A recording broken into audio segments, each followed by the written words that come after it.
Okay, we're back. We're live. I'm Jay Fidell here on ThinkTech Talks, Community Matters. We're talking about Election Day 2014 with Colin Moore, who is in the UH Department of Political Science and who follows this stuff and comments on it. And what better time? Thank you so much for coming down, Colin. It's a pleasure to be here. Well, a lot to talk about today. Juicy, man. Yeah, for sure. Well, let's take a look at the 50,000 foot first. Sure. What's going on? We had a program, you were involved in it, the new era in Hawaii politics, and we dealt with the possibility that, Dan Inouye's death and Neil Abercrombie's, failure reflected or created some kind of new era for us. Looking back on the program and those questions, is it true? I think it is true. I mean, it's for so long Inouye was so dominant that I think he kind of kept some factions within the Democratic Party together, right? I mean, there's always been some tension between sort of traditional pro-union factions, other factions that are more interested in issues like the environment. And for a long time, those people could be told to sit down and be quiet by the senator, and now they've kind of emerged as competing groups. So there is something going on there, and I think that there's also a frustration perhaps with some of the old guard. I mean, one of the unique things to come out of the election is it wasn't just Abercrombie who lost, it was Clayton Key who lost too. I mean, really long-time figures, who might have been somewhat polarizing. I think you saw the leading edge of this when Mufi lost against Tulsi Gabbard. Mm-hmm. I think there is this concern with the death of Inouye, the increasing factionalization, but also a feeling that things are kind of out of control. I mean, you can see the electorate, perhaps they want to return to this politics of consensus, or they sense that there's some sort of disequilibrium. At the same time, we have such a low turnout rate. Yeah. Don't understand that. Yeah, it's really difficult to explain. I mean, particularly because turnout in Hawaii used to be really high, right? I think there's a lot of things going on. The elections for a long time, people haven't felt that they were competitive, so there wasn't a lot of need to turn out, for example. I think it's a real generational thing, which is very depressing, right? Because people primarily turn out to vote because they're socialized into it. Their grandparents vote, their parents vote. So when you see young people falling off, it's not even so much that they don't find the elections exciting, it's just not something they think about. And turning that around is going to be tough. Talk to me about the millennium people, kids, whatnot. I mean, they seem to be judging us all. Mm-hmm. They seem to be making a decision if they're really going to invest their lives here or split. They seem to be sort of hanging in the balance. We don't know, they don't know where they're going to go, how they're going to integrate or not into the political animal. Where do you see them right now? Yeah, I think that's right. I mean, certainly the cost of living. I mean, that's why I talk to the millennium generation every day, right? They're my students. And, sure. I mean, I know that they are really worried about being able to get a job, really worried about being able to stay in Hawaii. A lot of them want to stay here. We shouldn't assume that they want to go to the mainland, but the idea that, how are they going to afford a house for $700,000? What job are they going to get? What can they really do to stay here? And I know that really concerns them. That, along with things like UH tuition. And I think they feel, and I think there's some sense that they're right here, that local politicians are really just not responsive to their concerns. I mean, I know when you saw a while ago, Hawaii News Now had the student-led debate at the town forum. I'm sure some people watched it.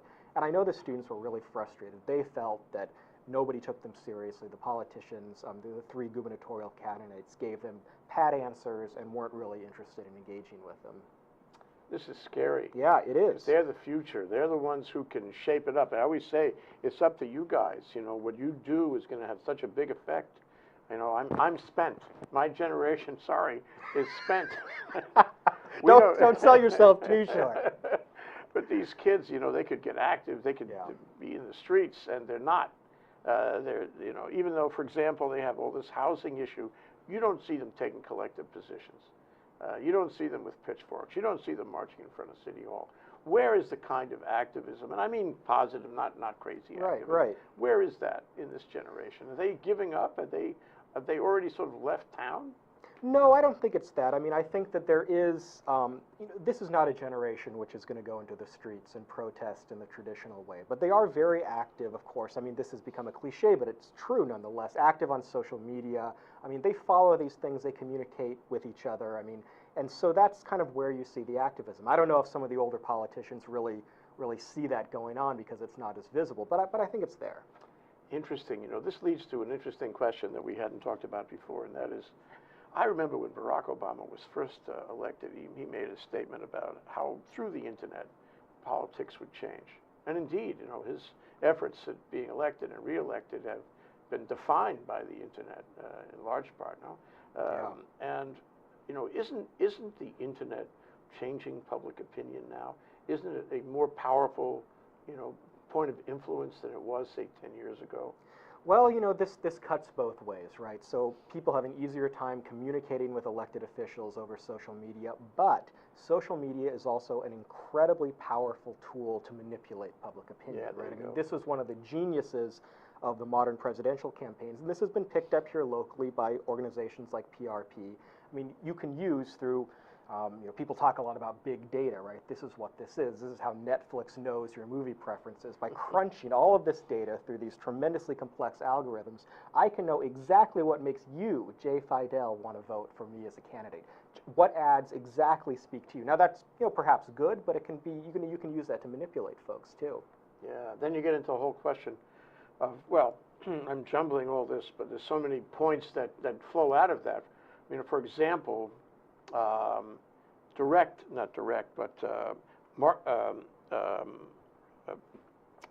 the voting by mail. Oh, sure. Absentee ballots. Yeah. That's got to change the way things work. If I send my absentee ballot in a month ahead of election day, then I'm immune.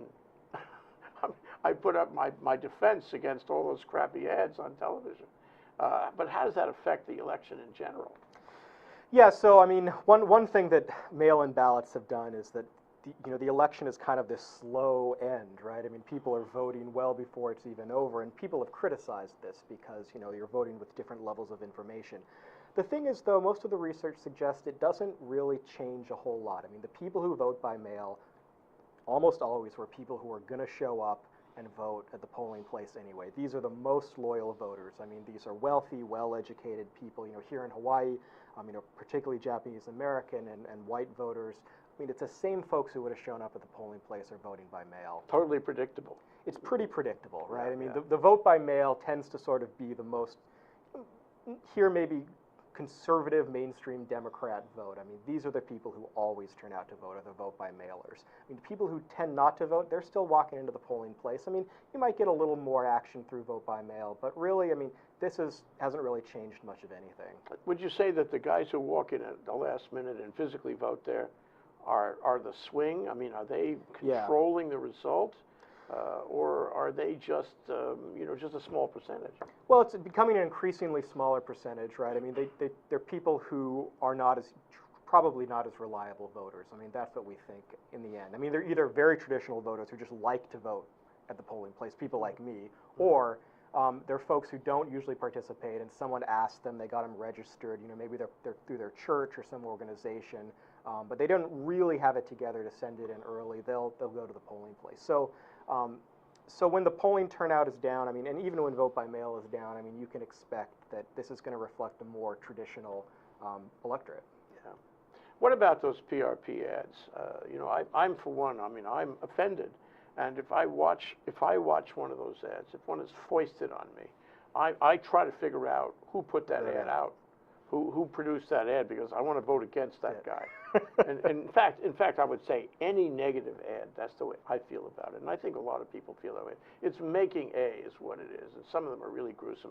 You know, they do Photoshop on the players, and they make them dark and sallow and looking awful, and they say things which you know are not true. Sure, sure. I mean, it has the black and white visuals. It has the music. I mean, all of these things have been studied. They all show, you know, it really makes folks unhappy. And what traditional negative ads do, ads put out by the candidate, we know this from a lot of research, is it just depresses voter turnout altogether.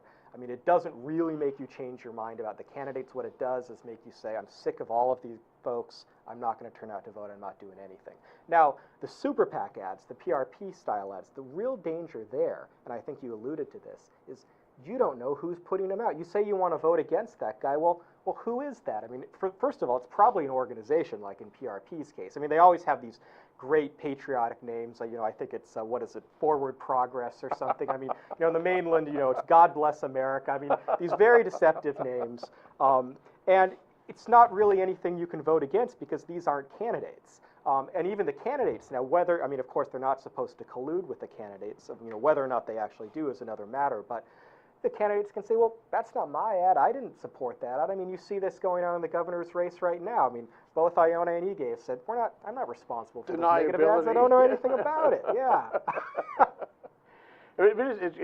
Well, what interesting, you mentioned it before the show too, and I want to visit with this, the notion that there are some people out there creating these really ugly ads who want to depress turnout. They have an interest in what is the analysis that makes them do that? Well, I mean, it's just sort of classic cost benefit, right? If you think your candidate's better, if that the more traditional electorate's going to turn out and make them win, then sure, you'd want to depress voter turnout. You don't want to get all these new people into the electorate. I mean, that's a calculation. I mean, you have to, I mean, these are very sophisticated operations these days. I mean, everything is focus grouped, everything is done and analyzed through a variety of statistical algorithms, you know, knowing how people behave, how they respond to certain appeals and not others. I mean, there was a reason, and Civil Beat did a lot of nice coverage on this, right? There was a reason in the mayoral race. You know, the PRP ads didn't talk too much about rail, even though that was supposedly what it was about, because they realized they couldn't move people much on rail, but they could, suggesting that Ben Cayetano was corrupt, and so that's the angle they took. That was bad, dirty. I knew it at the time. A lot of people knew it at the time. Sure. But it affected enough people, changed the result. I think it's clear that it changed the result. I think that's probably right. I mean, it certainly had a big impact. Yeah. You know, but I sit at home, and I get telephone calls from surveys. And when I get the telephone call, I don't know what you do. Everybody has his own style of dealing with this. I lower the phone gently into the cradle. I do not say goodbye. As soon as I figure out it's a political survey or, you know, a call trying to convince me of something, I just lower it. But I wanted to ask you, Colin, these surveys, who answers these surveys? I don't answer these surveys. And nobody I know answers these surveys, and yet the surveys come out and say that Joe Dokes is going to win. He's ahead by X percent. I mean, is that accurate? Could that be accurate? Well, so you're kind of talking about two different things going on, right? I mean, so some of those calls are from the campaigns, or they're engaging in something called push polling, which is not a real poll. They're just trying to convince you to support a candidate. Yes. The second are the real surveys, right? So who actually responds to those? And you're right that fewer and fewer people are responding to the legitimate political polls because it's tough to tell the difference. And so this has made it much harder to poll. It's always been hard to poll in Hawaii. People have never been very forthcoming about who they're going to vote for. And now, because there's so much of it, and because folks have cell phones, those polls are harder and harder to gauge accurately. But I still think you should have some faith in them. I mean, most folks are still responding to the polls, to the good polls. Yeah, I mean, just to compare for a moment, those telephone calls, which turned me off so bad, and Live Sift, which you saw at our program on the new era in Hawaii politics. Live Sift, anonymous, which is, I suppose, a good thing, sort of like the anonymous ballot even. And people need smartphone or a computer to do it. It's more like they're being asked legitimate questions, and they can come from anywhere in the state. And I would trust a poll like that a lot more. You know, it's not like those high push energy. I mean, rather high push.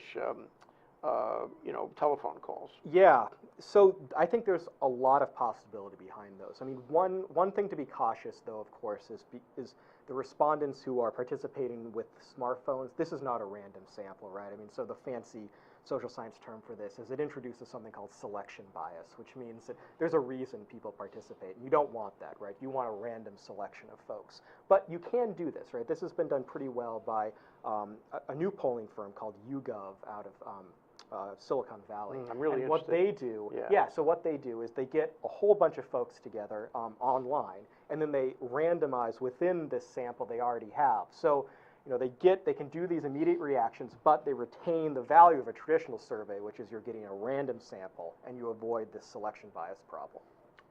Okay, I'm going to take a short break. When we come back, I'd like to ask you whether the polls actually have an effect on the election, because we have a sort of peer group mentality, maybe a lemming mentality, and if we hear that the other guy's going to vote for, them, and we'll be right back. That's Colin Moore. He's with the Department of Political Science at UH. We're talking about Election Day 2014 here on Community Matters. I'm Jay Fidell. We'll be right back. Aloha, I'm Keli'i Akina, president of the Grassroots Institute. One of the things I love being, however, is the host of the weekly program on ThinkTech Hawaii called E Hana Kako, which means let's work together. I get to interview movers and shakers in our town and across the world so that you and I together can learn and to grow. Please join me every Monday from 2 to 3 p.m. or watch us on the recording, www.thinktechhawaii.com. Aloha and E Hana Kako. Let's work together. Okay, we're back. We're live. We're with Colin Moore with the UH Department of Political Science, a commentator indeed. Here we're talking about Election Day. We are happy to have him in our show the day before election here on Community Matters. So as we left it, Colin, talking about surveys and whether the publication of surveys, the announcement of surveys, the headlines, if you will, around surveys have an effect on the election itself. I think they do. So this is called a bandwagon effect. It's been studied. It does exist, but sometimes in interesting ways. So there's been some recent research. So what you probably think is that if one candidate's ahead, it means that the people who support the other candidate kind of give up and they don't turn out, and it kind of becomes a self-fulfilling prophecy. Now, that's true if it's a landslide, if it looks like someone's going to win with no question. But if it's close, actually, it can actually help the person who's a little bit down. It makes them realize, some voters realize that they need to get to the polls, they need to donate a little extra money. So there has been an effect showing that if you're just a point or two down, that can actually help you coming into the election. It's a really interesting phenomenon. Yeah, you can't tell. Yeah. The other thing is, people, I think this country, it seems like money is winning. Winning is money. If you have the money, you will win. You can take a perfectly unworthy candidate and elect him just by throwing money at him. This is an awful kind of conclusion. It's a corruption on a national level. Our forefathers who wrote the Constitution must be spinning in their graves. And on top of that, of course, you make it worse with Citizens United. So tell us about Citizens United and about whether this notion is really true. So I think Citizens United has been one of the most destructive Supreme Court decisions in many years. But I'll back up for a second. We can ask the question, how much does money really matter in elections? And the answer is yes, but you can't, you have to actually be supported by the electorate. You can't be a totally outside the ballpark and win, even if you have a bunch of money. You can't just be a rich person. But it does help, right? Almost always the candidate who's better funded wins over the candidate who's not. Although here in Hawaii we saw an example of that with Abercrombie and Ige. But what Citizens United does is actually more destructive in my mind, because I don't really object so much about the candidate spending money. Although I think that should be regulated, and it is. It's the creation of these super PACs, which are the really dangerous thing, because you're not talking about a candidate, you're not talking about a political party, which is democratic to some degree. You're talking about, in many cases, a handful of individuals who can hide their donations until the reporting period comes out, hide them behind these super PACs, which they can fund for any amount of money that they want, and they can present themselves as a real grassroots organization, even when that's completely untrue. And that is really what you saw in the last presidential election. Suppose I'm ISIS. And I have, $20 million I'd like to use on a particular campaign, a particular election. I can do that under Citizens United. Huh? Well, you couldn't do that as a foreign entity. No, not as a foreign entity, but a few guys with $20 million coming from anywhere in the world of any political persuasion can get together and throw money at a campaign. That's right. Anybody can do that. If you're an American citizen, you can donate as much money as you want into the process. And that's what happened in the last election. And we're talking about a small number of people who gave obscene amounts of money. Sheldon Adelson, the owner of several casinos, being the most famous, he and his wife gave well over $10 million. And that's a dangerous thing. There has to be limits on that, because if nothing else, even if it's not true that this money really swings elections, although I think it does to some degree, the perception that it does destroys democracy, because people don't really feel like they have a voice, that the voice of this creates this oligarchy, which is tremendously destructive. That whole case was twisted in the way You know, they likened, a corporation to a person. Yes. It's like they went to a bad law school. Well, You know, didn't really get the nuance on exactly how that works. exactly. I mean, it was extraordinary, and it continues to be tremendously damaging. You're seeing this, now at the state level here in Hawaii, and I mean, I hope someday it will be overturned because I'm not sure what the other remedy is. So why doesn't Congress change the law? Well, They could. they could. I think that, first of all, I think politicians are always afraid to mess with election law at all. I mean, most of the people who are in office have benefited from this system. There is a PAC organized by a fellow named Lawrence Lessig, who's a professor at Harvard Law School, one of my intellectual heroes. He started a PAC. He started a PAC to destroy super PACs. He got a bunch of very wealthy people to donate money, and now he's using his PAC money to support candidates who have pledged to vote to destroy the Citizens United and super PACs if they get elected. So people are working on it. Well, but that that leads to the whole thing about the Republicans, and the Tea Party, and the cliff, and all that, which is still a possibility that's alive every year, I suppose. Sure. And I thought when the cliff and the Tea Party first came around, that would actually be such a black eye for the Republicans that people would never ever vote for Republican. I heard people say, "I am never voting Republican again in my life for any Republican candidate, even Charles the Jew." Right. So what happened? It turned around. All of a sudden, people don't say that.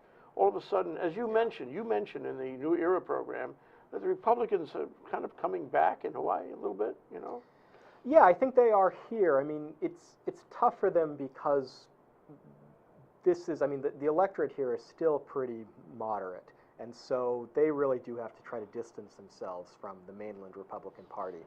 I mean, the moderate Republicans like Charles DeJew are really an endangered species in the National Congress. I mean, they have to trot them out every once in a while to make sure they still exist. I mean, the mainland Republican Party is a deeply conservative party they've really doubled down on their conservatism too. As there are fewer and fewer Republicans in the North, there are fewer and fewer Republicans on the West Coast, and so you just create this perfect system where all of the conservatives are Republicans, all of the liberals are Democrats, and there's just no way for them to talk to each other anymore. And that didn't always used to be the case. There were liberal Republicans, conservative Democrats, and it kind of made it all work. I thought that whole affair with the red states and the blue states, and the polarization of the parties was a modern day event until I saw the movie Lincoln. Mm-hmm.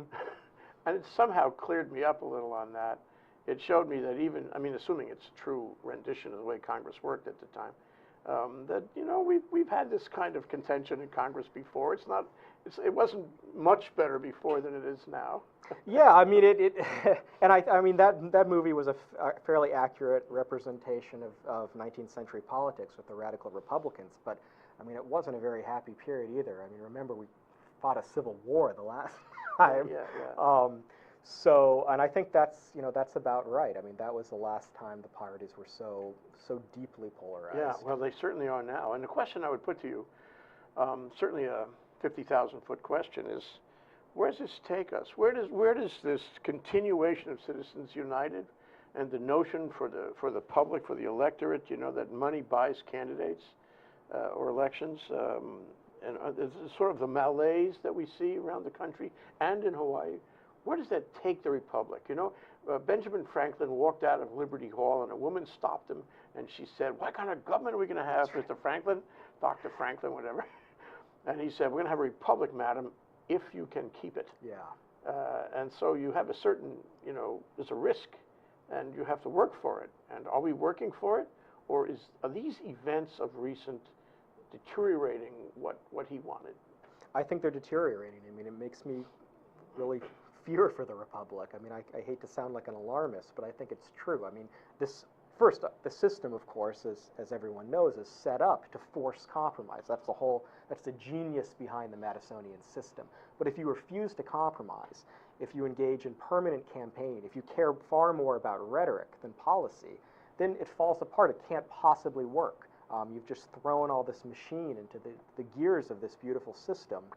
Because today, and this is, I think, the core root of the problem, the extreme members of both parties, although I think the Republicans are more to blame in this case on the mainland, they don't really care about passing public policy. I mean, it doesn't really help them continue to win elections. And when that happens, when you've crossed over to this world where all you're trying to do is destroy your opponents and not actually work on policy together, the whole thing falls apart. Yeah, the common good is not in the equation. No.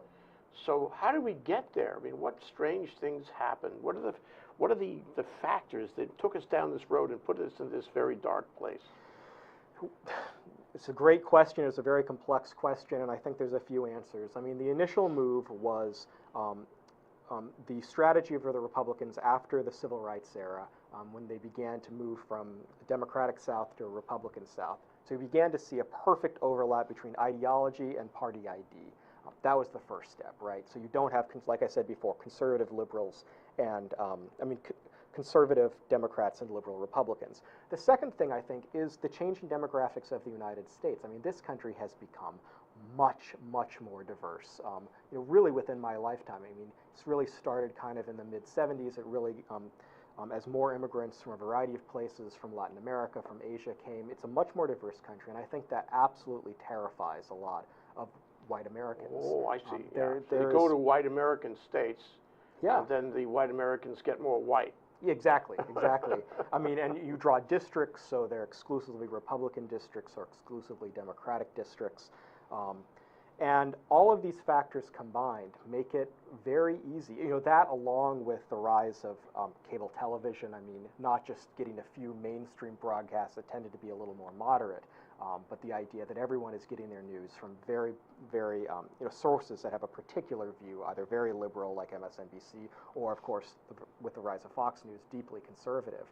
And that's the only place people hear their news. That's the only thing they get it from. And so all of these factors combined, I mean, it's not one thing that's going on, but all of these things together, I think, has just created this really disturbing separation between people who are conservative and voting for Republicans and people who are voting for Democrats. I mean, of course, there's some overlap here. I mean, Hawaii is a good example where there's still moderate Republicans and somewhat socially conservative Democrats, but those folks are getting more and more rare. Two questions before we go to the break, and they're all related, and somehow they're related to what you said. Is that is the country? You're into education of political science, of these very things. Is the country sufficiently educated? Because if they're watching the 6 o'clock news, they're getting crime, weather, sports, and auto accidents. That's right. They're not getting any political news, and they can't possibly. And then they're getting all these terrible commercials, which are all inaccurate or intentionally inaccurate. Yeah. So, are they adequately prepared, educated, to exercise the franchise? Well, so I'll say two things. I mean, people don't know very much about politics, but people have never known very much about politics. There was never a golden age where people knew a lot.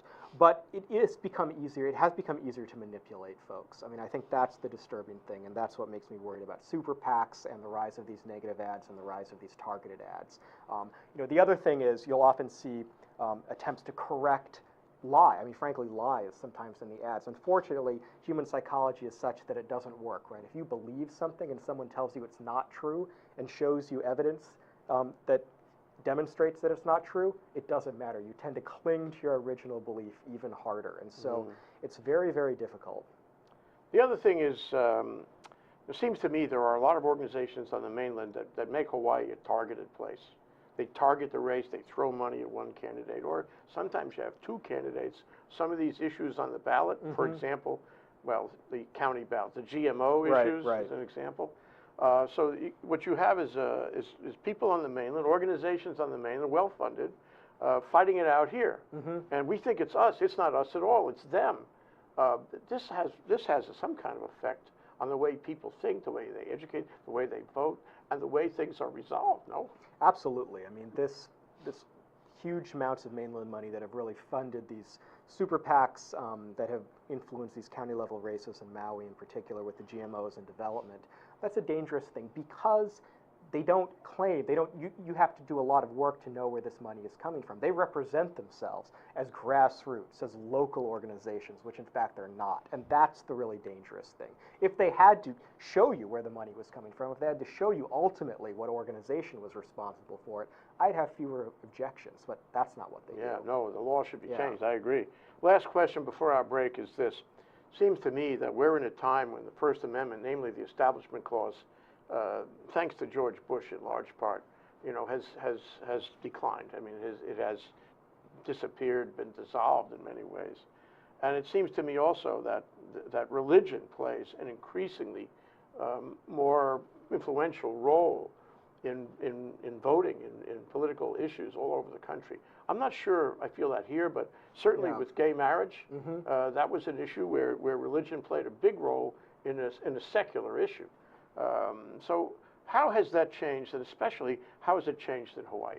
Sure. Well, one of the genius moves that Karl Rove years ago did was he realized that a lot of evangelical Christians really weren't participating, and they didn't really necessarily think of themselves as Republicans. So there was a move by the Republican Party to encourage the evangelical movement to become politicized, which they weren't before, and that's a big difference. Now here in Hawaii, I mean, I think it's not as extreme as on the mainland, but for sure we have two deeply conservative men, Duke Aiona and Elwin Ahu, running for the Republican ticket. Ahu, of course, is tied to the New Hope Church. And he's a minister. And he's a minister there, exactly. And so there is a very close connection between churches, where there's a lot of mobilization going on, and political action. I don't think churches have always been involved in politics to some degree, but not to the extent that they have become over the last really 30 years.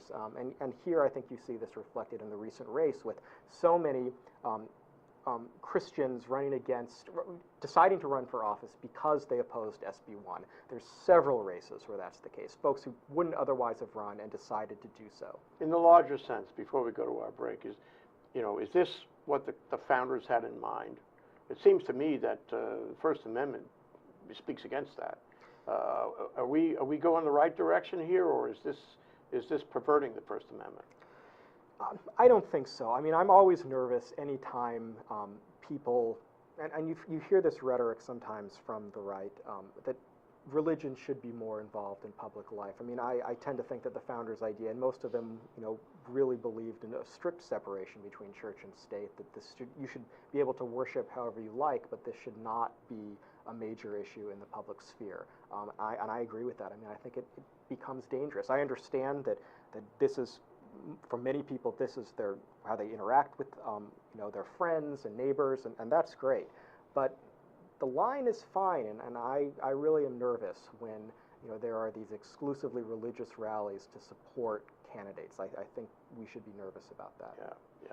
Okay, that's Colin Moore. He's with UH Department of Political Science, teaching political science there. And we have the great fortune of having him with us the day before Election Day. We're calling this Election Day 2014 on Community Matters. And when we get back, we're going to get his prognostications about what's going to happen tomorrow. That's the best part. We'll be right back. Can hardly wait. Aloha, my name is Kenneth Lawson. I'm your host here at Life in the Law. I'm really interested in law as I practiced it for 18 years before coming to Hawaii. I practiced criminal law and civil rights law on the mainland. Now I teach law at the University of Hawaii Law School, William S. Richardson School of Law. And I bring in guests who are very current on legal issues that affect your life here in Hawaii. Come and join me every Wednesday at 1 p.m. as we explore how the law affects you, how the law is changing, and why it's important that you should care about what's going on in your community. See you then. Hey, we're back. We're live. We're here with Colin Moore in the UH Department of Political Science here on the day before Election Day. We're calling this Election Day 2014 here on Community Matters. Well, now the good stuff. We're the coming down off the 50,000 foot. What do you think is going to happen? All right, so nationally, the Republicans are going to have a very good day tomorrow. I mean, I'm almost certain they're going to win the Senate, and they could pick up enough House seats to make their majority as large as it's been since the 1920s. Wow. Locally, I think we're going to see the return of the mainstream Democratic Party. It looks very clearly that Ige is going to win. There's a lot that explains why that is. I think that he was really helped by Mufi entering the race. I mean, I know some people thought that Mufi would draw votes down from Duke Iona. I think that's happened a little bit, but I think he's really taken votes from conservative Democrats who might not have been able to ever vote for a Republican, but saw Mufi as the compromise candidate. So I think a lot of those Mufi votes are, are votes that otherwise might have gone to Iona, went to Mufi, and now, of course, Ige is going to win. So very little question in my mind, Ige is going to win. Takai and Dejoux, of course, is a more interesting case. I mean, Dejoux has done remarkably well for a Republican. I mean, in this case, the last time he won, as folks will recall, it was a three-way race. This time, he's just going up against one Democrat, and all the polls I've seen recently show them tied. So that's a real point in Dejoux's favor. That's remarkable for him. But I think that Takai is going to carry the day at the end, mainly because voter turnout is so low. Now, normally on the mainland, when voter turnout is low, we think this helps Republicans. Here in Hawaii, when voter turnout is low, it tends to help mainstream Democrats. The Japanese-American community has really consolidated their support behind Ige and Takai. They're the most reliable voters in the state. So I think you're going to see Takai win tomorrow, probably not by a lot, but by a little bit. Yeah, I was at a party yesterday, and I said to the waiter, "Who are you voting for?" He says, "What do you mean, who am I voting for? I'm Japanese. Look at me." It was like one equals the other. Okay, all right. You can tell they're nervous, though. I mean, they had President Obama just do a radio spot for them. So, I mean, if in the unlikely event that Dejoux does win tomorrow, it will be a national embarrassment for the Democratic Party. I mean, the idea that they could lose in the 1st District of Hawaii, one of the most liberal districts in the nation, will be deeply embarrassing if that's the case. Still, though, Dejoux has got money from the mainland. I can feel it. I know it's coming in. And that's one of the reasons why they're so close neck and neck, is to throw money at it. And it's happened before, the Republican candidates who really didn't have a base here, right? But who could raise money there. Yeah. I mean, Linda Lingle, for example, one of them. And so what happens to the losers? Mufi, he will lose. I think he ran a very slick campaign, and some of his statements, his positions were pretty interesting and creative and thoughtful, actually. You got to give him credit for that. I think so. I mean, this was kind of a different Mufi. This was Mufi 2.0. I mean, he was not quite as aggressive. I mean, he came across, I think, the most thoughtful person in debates. He's certainly the strongest debater. I mean, you mentioned that he's a very good communicator. I mean, you might call him slick, and that you saw that. I don't know what happens to him after this. I mean, I don't know if he honestly thought that he could win. Why did he run, knowing that it was such a long shot? I'm not sure. I mean, I can only conclude that he really thought he could win. Yeah. Even though everyone told him that almost certainly wasn't going to happen. Yeah. Now, Duke Iona, I mean, it seems to me that somebody came to him and said, "Duke, you got to run for the Republicans. We need you to be on the Republican ticket. Who else is there?" Oh, I think that's what happened. And I'd be curious to see what the Iona campaign thought when Abercrombie lost. I mean, I think my idea was that they were planning to go up against Abercrombie. They thought he'd still be hugely unpopular by then, but somehow squeak through the primary, and then they'd be able to beat up on him and get all the people who just can't stand Neil Abercrombie, and would vote for Duke that way. But it was always going to be tough for him. I mean, he polled well in the beginning, but I remember telling folks, you have to remember, once people start recalling that he was attached to the Lingle administration, they start running ads about furlough Fridays, that support's going to drop. Where does Duke go after this? I'd be surprised if he runs again for governor. What else is there? Yeah. But I'm not sure what else there is. Maybe he just leave politics and he can kind of be the leader of the Republican Party, play the role of senior statesman. He may run again. I mean, he's not that old. Yeah. I could see him doing that. But he kind of left politics for the first couple of years of the Abercrombie administration. He was nowhere on the field. Yeah. Somebody came to him later, and brought him back in. And I suppose I would ask you, what happens to the administration? Let's assume it's a David Ige administration. What will it be like? Because people have said that he's very friendly with the legislature. His appointments are likely to come from the legislature, the way a lot of Abercrombie's appointments came from the legislature, and it'll be an administration defined by that same group. Yeah. What kind of administration is that? What do you expect from an administration like that? So I think it's going to run pretty smoothly. You're not going to see the conflict between the legislature and the executive that you saw under Abercrombie. I think it's going to be a relatively conservative Democratic administration. I'm not expecting any great initiatives or great ideas. I mean, they're going to follow David Ige's lead. I mean, he's a guy who likes, you know, a neat balance sheet. I mean, he likes to balance the books. He's not really interested in, I think, new initiatives in the same way Abercrombie was. So it's going to be very typical, very conservative. I don't really see any ideas there. I mean, he didn't campaign on a lot of those, so maybe that's good. I mean, maybe his goal is to get the state's financial house in order, and there's, you know, reason to believe that that would be a good thing for the state, but I don't think it's going to be particularly creative. Yeah. Well, do we need creative now? You know, there's an argument to be made that we don't, and I think that that's the argument that Ige has more or less been selling to the voters fairly successfully, that we have enough grandstanding with Abercrombie in there for 4 years, you know, following on sort of the tumultuous Lingle administration, that what we really need is someone who knows how to get the work done, who's not, you know, who's not interested in seeing himself on television, who in Ige's case I don't think even particularly likes having to give speeches and be on television, but someone who can make things run smoothly. And, you know, there's reason to believe that that's what the electorate wants, that they don't want any more fights. They don't want to see the governor yelling at nurses or anything like that. They just want him to get the job done. George Ariyoshi, silent but effective. Exactly, just like George Ariyoshi. And indeed, you know, Ariyoshi supported David Ige throughout. Looking at one more race that we haven't talked about, and that's Brian Schatz. I mean, there's no race. Right. Cam Cavassa, nice guy. Sure, but he's not going to no win. race. Yeah. It's nice that he did, you know, he made it work for the American system. That's Exactly. I mean, we have a viable Republican candidate, unlike in CD2 where we really don't.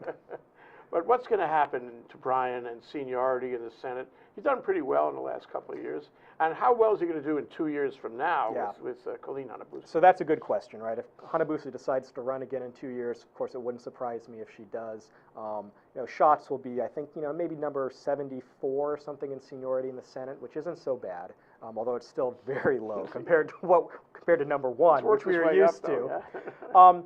He made himself, I think, very popular with the Senate Democrats. You saw that, of course, in the campaign when he got a lot of money from the Democratic Senatorial Campaign Committee. He even got a surprise endorsement from President Obama himself.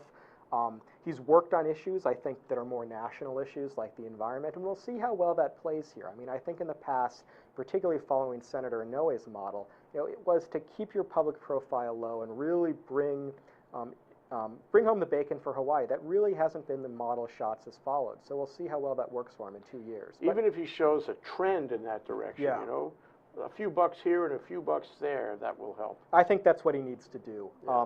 But he's a likable guy. I mean, I think he ran a very, very good campaign. And then he'll be able to say, well, I really was elected to this position. I wasn't just appointed.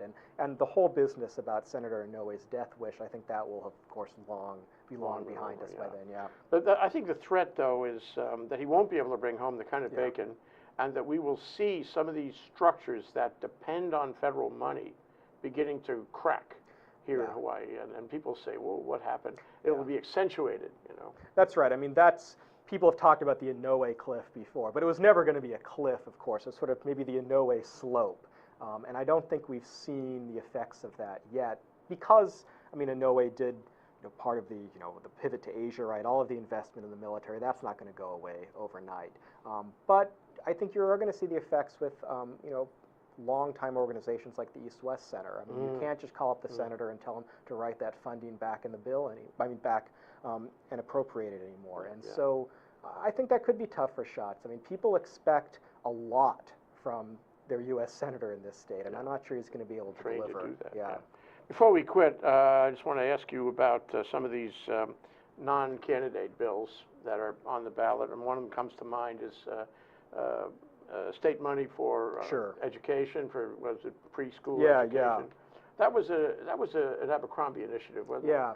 So this was something Abercrombie supported. David Ige has not supported it, and famously HSTA doesn't support it.